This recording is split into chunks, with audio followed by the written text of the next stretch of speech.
कुछ बातों पर हुई लड़ाई, दोनों को है चोटें आई, लड़ने में है नहीं भलाई, लड़ने में है नहीं भलाई, आओ चलें लोक अदालत, आओ चलें लोक अदालत।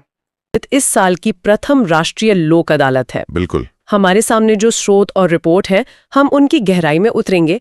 हमारा मिशन एकदम स्पष्ट है, ये समझना कि कैसे एक स्थानीय अदालत बड़े पैमाने पर हजारों मुकदमों का निपटारा दोनों पक्षों की सहमति से कर देती है। हम इसकी बड़ी सफलताओं का विश्लेषण तो करेंगे ही, साथ ही इसके भीतर सामने आई कुछ बहुत ही अप्रत्याशित बाधाओं को भी डिकोड करेंगे। इस पूरी व्यवस्था को समझने के लिए ना सबसे पहले हमें इसके विशाल मतलब इसके स्केल को समझना होगा, क्योंकि जो आंकड़े हमारे सामने हैं वे किसी भी दृष्टिकोण से सामान्य दिनचर्या का हिस्सा नहीं है। सही कहा। त्वरित निपटारे के लिए पूरे 16 पीठों यानी 16 अलग-अलग बेंचेस का गठन किया गया था। बाप रे, 16 पीठें!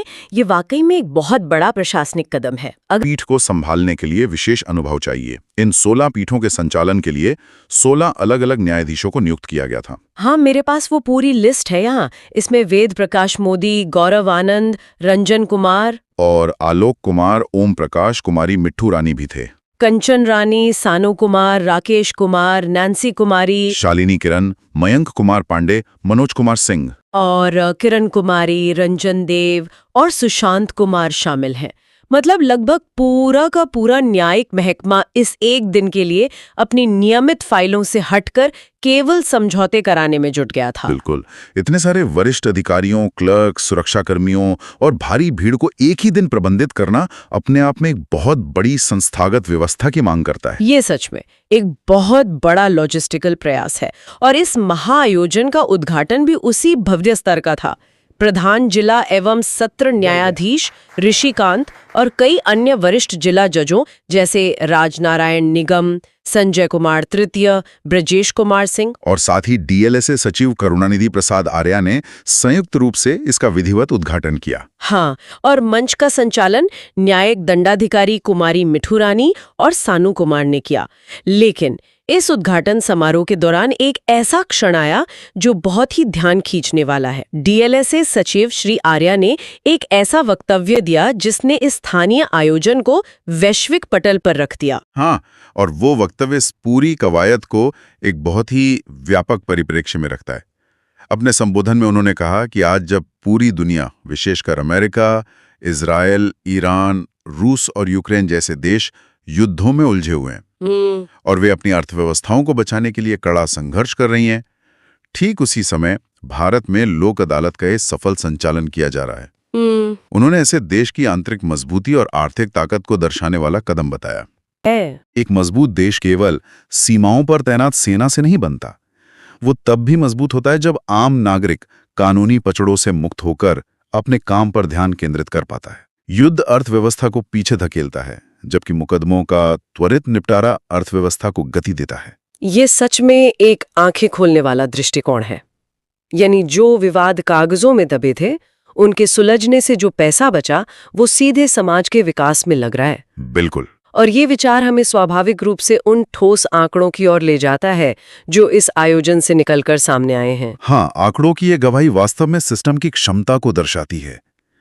इस एक दिन की राष्ट्रीय लोक अदालत में कुल 2394 मामलों का निष्पादन दोनों पक्षों की आपसी सहमति से किया गया। 2394 मामले, वो भी केवल एक जिले में, सुबह से शाम के बीच। ये तो असाधारण है। चलिए इन आंकड़ों को थोड़ा डिकोड करते हैं। स्रोतों के मुताबिक आपराधिक मामलों की बात करें तो समझौता योग्य मामलों की संख्या 330 रही। बिल्कुल। और यहाँ ये समझना जरूरी है कि ये किस तरह के अपराध होते हैं जो अदालत से बाहर सहमति से सुलझाए जा सकते हैं। हाँ, क्योंकि हर अपराध पर तो समझौता नहीं हो सकता ना। एकदम सही। जो हिंसक या जघन्य अपराध होते हैं वो समाज के खिलाफ माने जाते हैं, लेकिन समझौता योग्य मामले वे होते हैं जिनमें कानून खुद सुलह की अनुमति देता है, जैसे संपत्ति के छोटे विवाद या पड़ोसियों की कहासुनी। इन 330 मुकदमों के खत्म होने का असली मतलब है 330 परिवारों के बीच की दुश्मनी का खत्म होना। ये बहुत ही मानवीय पहलू है। लेकिन इसके बाद जो आंकड़ा है वो तो किसी मेगा फाइनेंशियल क्लियरेंस सेल की तरह लगता है। बैंकों ने अपने बकायेदारों के साथ कुल 5 करोड़ रुपए के ऋण पर समझौता किया। हाँ, 5 करोड़। 5 करोड़ रुपए, ये कोई छोटी रकम नहीं है। लेकिन यहाँ एक सवाल है, बैंकों का काम ही मुनाफा कमाना है, तो फिर कोई भी बैंक अचानक से अपने लाखों रुपए छोड़ने को क्यों तैयार हो जाता है? यही तो लोक अदालत का सबसे दिलचस्प अर्थशास्त्र है। इसे टाइम वैल्यू ऑफ मनी और लिटिगेशन कॉस्ट के नजरिए से देखना होगा।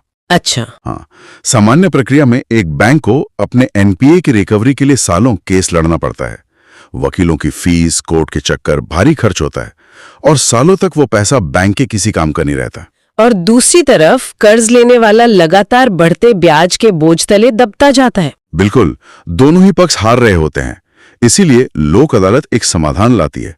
बैंक कहते हैं कि हम आपकी सारी पेनाल्टी माफ कर देते हैं, आप केवल मूल रकम का एक हिस्सा एक मुश्त दे दीजिए। तो मतलब बैंक के लिए फायदा ये है कि जो पैसा पूरी तरह डूबने वाला था, उसका बड़ा हिस्सा तुरंत नकद मिल जाता है। हाँ, जिसे वे फिर से लोन देकर मुनाफा कमा सकते हैं और आम नागरिक को कर्ज के भयानक मानसिक तनाव से हमेशा के लिए मुक्ति मिल जाती है। और सबसे अहम बात यह है कि लोक अदालत में ये फैसला अंतिम होता है। इसकी कोई अपील किसी ऊपरी अदालत में नहीं की जा सकती। ये पूरी तरह से बाइंडिंग है। एकदम सही। और अन्य विभागों के आंकड़े भी इस विकेंद्रीकरण को पुष्ट करते हैं। बिजली विभाग के लगभग 90 मामले समझौते से निपटाए गए। दुर्घटना दावा का 1 मामला और चेक बाउंस के 6 मामले भी सुलझाए गए। और जो आंकड़ा सफाई को सबसे अच्छे से दर्शाता है वो रेलवे कोर्ट का है। वहां से पूरे 564 मामले निष्पादित किए गए। 564 मामले। रेलवे के मामलों में अक्सर बिना टिकट यात्रा करना या जंजीर खींचना शामिल होता है। अगर इन छोटे मामलों पर नियमित सुनवाई हो तो जजों का कितना कीमती समय बर्बाद होगा। बिल्कुल, लोक अदालत इन्हें छोटे जुर्माने के साथ तुरंत खत्म कर देती है। और यह सिर्फ जिला मुख्यालय तक सीमित नहीं रहा, अनुमंडल स्तर पर भी काम हुआ।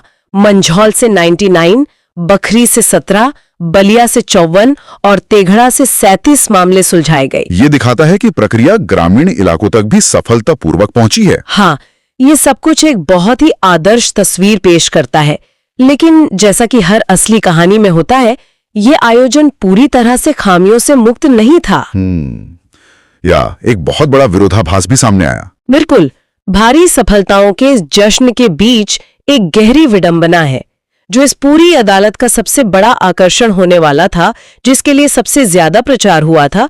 वही सबसे बड़ी निराशा का कारण कैसे बन गया, ये समझना जरूरी है। और यहाँ हमारी चर्चा का रुख पीठ संख्या 10 की ओर मुड़ जाता है। जी हाँ, बेंच नंबर 10। स्रोतों में साफ दर्ज है कि मुख्य आकर्षण ट्रैफिक चालान से संबंधित मामले थे। ये सड़क पर चलने वाले हर आम इंसान से जुड़ा मुद्दा है। लोग उम्मीद कर रहे थे कि उन्हें चालानों में भारी रियायत मिलेगी। बिल्कुल। और इसी उम्मीद में अपना काम छोड़कर हजारों लोग पीठ संख्या 10 पर पहुंचे थे। लेकिन उन हजारों लोगों को केवल निराशा मिली। जानकारी के अनुसार संबंधित परिवहन पदाधिकारी की निष्क्रियता या अनुपस्थिति के कारण लोगों को किसी भी प्रकार की कोई रियायत नहीं दी जा सकी। ये तो बहुत दुखद है। हाँ, परिणाम ये हुआ कि भारी उम्मीदों के साथ पहुंचे उन हजारों नागरिकों को खाली हाथ वापस लौटना पड़ा। अगर इतने बड़े आयोजन का मुख्य आकर्षण ही एक विभागीय अधिकारी की निष्क्रियता से विफल हो जाए, तो क्या ये सिस्टम के भीतर एक बहुत बड़ा कम्युनिकेशन गैप या जवाबदेही की कमी को उजागर नहीं करता? ये प्रशासन की कार्यप्रणाली पर एक बहुत ही गंभीर सवालिया निशान लगाता है। देखिए, लोक अदालत का बुनियादी तंत्र ये है कि न्यायाधीश एक तरफा फैसला नहीं सुना सकते। हाँ, उनकी शक्ति दोनों पक्षों की सहमति पर निर्भर है। बिल्कुल। ट्रैफिक चालान के मामले में एक पक्ष नागरिक है और दूसरा परिवहन विभाग।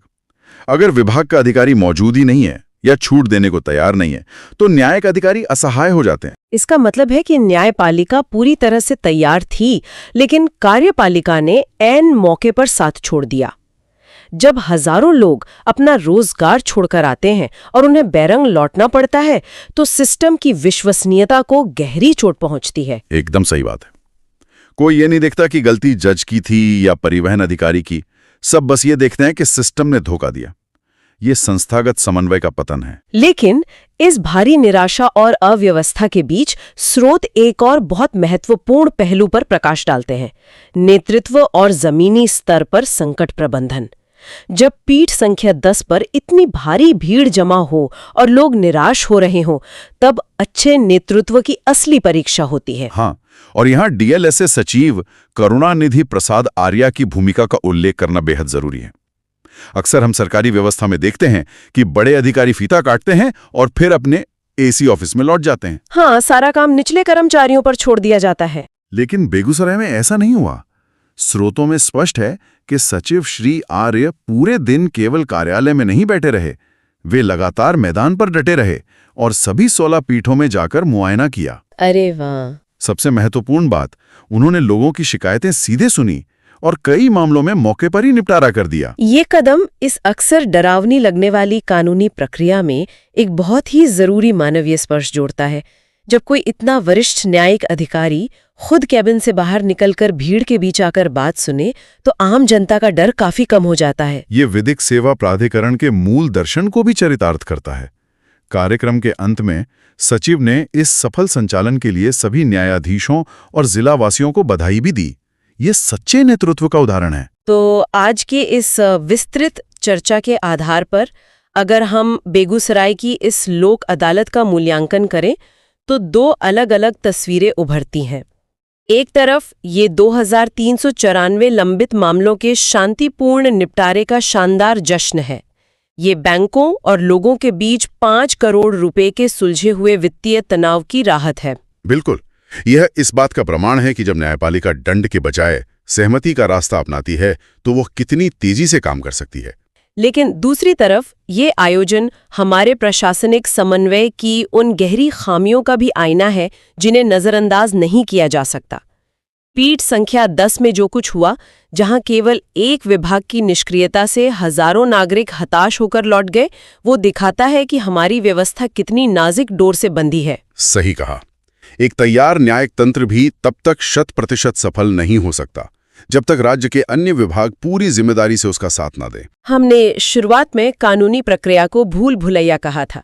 इस आयोजन ने दिखाया कि 2300 से ज्यादा लोगों के लिए वे दीवारें वाकई गिरीं, लेकिन पीठ संख्या 10 पर खड़े हजारों लोगों के लिए दीवारें तो गिर गईं, पर बाहर निकलने के दरवाजे की चाबी ही गायब थी। ये इस पूरे परिदृश्य का बहुत सटीक निष्कर्ष है। सफलताओं से सबक लेना और खामियों को सुधारना व्यवस्था के लिए बहुत जरूरी है। और इन्हीं सफलताओं और सबकों के साथ हम आज के इस गहरे विश्लेषण को यहीं विराम देते हैं। लेकिन आज की चर्चा के बाद एक ज्वलंत सवाल जरूर मन में आता है। बिल्कुल। लोक अदालत ने साबित कर दिया कि जब न्यायपालिका और जनता एक साथ आते हैं तो फाइलों का ढेर एक दिन में साफ हो सकता है। लेकिन पीठ संख्या 10 की खाली कुर्सियों ने साबित कर दिया कि एक विभाग की लापरवाही तेज दौड़ते पहियों को रोक सकती है। ऐसे में विचार करने वाली बात यह है, देश में न्याय की इस गाड़ी को निर्बाध चलाने के लिए क्या सिर्फ अदालतें बढ़ानी होंगी, या फिर हर एक सरकारी विभाग की जवाबदेही इतनी सख्त करनी होगी कि भविष्य में न्याय के मंदिर का कोई भी मुख्य आकर्षण आम जनता के लिए निराशा का कारण न बन सके। ये एक बुनियादी सवाल है जिसका उत्तर पूरी व्यवस्था को मिलकर बहुत जल्द खोजना होगा। आज की इस गहराई से चर्चा में हमारे साथ जुड़ने के लिए बहुत बहुत धन्यवाद। सीखते रहिए, व्यवस्थाओं से सवाल पूछते रहिए और यूं ही हर विषय की गहराई में उतरते रहिए।